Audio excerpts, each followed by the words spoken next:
নমস্কার বন্ধুরা, আমি আজকে আবার চলে এসেছি আমার একটা নতুন রেসিপি নিয়ে। সেটার নাম হলো সর্ষে বেগুন। আমি যেইভাবে বানাচ্ছি আপনাদের সঙ্গে শেয়ার করলাম, আপনারা অবশ্যই বানিয়ে একবার দেখবেন।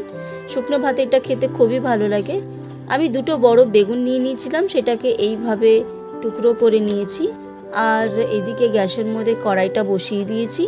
বসিয়ে ওর মধ্যে 2 চামচের মতন সর্ষের তেল নিয়ে নিলাম, পরিমাণ মতন। আপনারা আপনাদের পরিমাণ মতন নিয়ে নেবেন। তেলটা যখন গরম হয়ে যাবে তখন ওনারা অল্প পরিমাণে কালো জিরা দিয়ে দেবেন। কালো জিরাটা যখন ভালো করে গরম হয়ে যাবে, ফুটে যাবে, তখন ওর মধ্যে কেটে রাখা বেগুনগুলোকে দিয়ে দেবেন। দিয়ে আবারও ভালো করে এটাকে নাড়াচাড়া করে নেবেন। কিছুটা নাড়াচাড়া করার পরে এর মধ্যে পরিমাণ মতো নুন এবং হলুদ দিয়ে দেবেন। দিয়ে আবারও নাড়িয়ে নেবেন ভালো করে। এই রেসিপিটা যদি আপনাদের পছন্দ হয় অবশ্যই আমাকে কিন্তু জানাবেন রেসিপিটা আপনাদের কেমন লাগলো। লাইক সাবস্ক্রাইব করতে ভুলবেন না কিন্তু। এবার এইভাবে নাড়িয়ে নিলাম, ভালো করে সব মিশিয়ে নিলাম। নিয়ে এবার এটাকে আমি ঢাকা দিয়ে দেব। ঢাকা দেওয়ার আগে আমি 2টো কাঁচা লঙ্কা দিয়েছিলাম, সেটা বলতে স্কিপ করে গেলাম। 2টো কাঁচা লঙ্কা চিড়ে দিয়ে দেবেন। দিয়ে এইভাবে ভালো করে আবারও নাড়িয়ে নেবেন। নাড়িয়ে এটাকে ঢাকা দিয়ে দেবেন। মানে এটাকে ঢাকা দিয়ে এই রেসিপিটা পুরোপুরি তৈরি করতে হবে।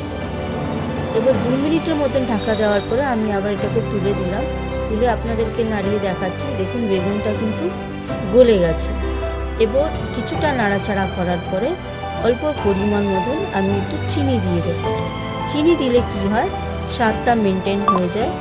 আর এর মধ্যে যে তেলটা ড্রাই হয়ে গেছিলো সেই তেলটা আবার উঠে আসবে। আবারও এটাকে ভালো করে নাড়াচাড়া করে আমি ঢাকা দিয়ে দিয়েছিলাম। আপনারা এইভাবে ঢাকা দিয়ে দেবেন।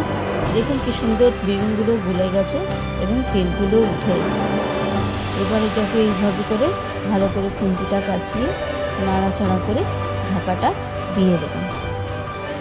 এবার কিছুক্ষণ পরে আবার এটাকে নাড়িয়ে নেবেন। একটু পর পর আপনি নাড়িয়ে দেখবেন ঢাকা তুলে দিলে। যতক্ষণ এটা হচ্ছে ততক্ষণ আমি সানরাইজের মাস্টার্ড পাউডারটা, সাদা সর্ষে যেটা আছে, সেটা আমি এমনি গরম জলের মধ্যে একটু ভিজিয়ে রেখেছিলাম। দেখুন এটা পুরোটা মিক্স হয়ে গেছে। দেখুন কিছুক্ষণ পরে আমি আপনাকে ঢাকাটা তুলে দেখাচ্ছি। পুরোটা গলে গেছে এবং এই যে সর্ষে গুঁড়োটা আছে, মাস্টার্ড পাউডার যেটা আমি গুলিয়ে রেখেছিলাম, সেটাও বেগুনের মধ্যে দিয়ে দিলাম। দিয়ে ভালো করে নাড়াচাড়া করে আমি এটাকে আবারও ঢাকা দিয়ে দেবো। ঢাকা দেওয়ার পরে কিছুক্ষণ পরে আপনি দেখবেন পুরোপুরি হয়ে গেছে। ততক্ষণ ঢাকা দিয়ে রাখবেন যতক্ষণ এটা ড্রাই না হয়ে যায়। প্রয়োজন পড়লে আপনারা একটু পরপর ঢাকাটা তুলে দেখতে পারেন। দেখুন 5 মিনিটের মতন আমি ঢাকা দিয়েছিলাম। ঢাকাটা তুলে দেখালাম কি পুরোটা ড্রাই হয়ে গেছে এবং এর মধ্যে থেকে তেলটা ছেড়ে গেছে।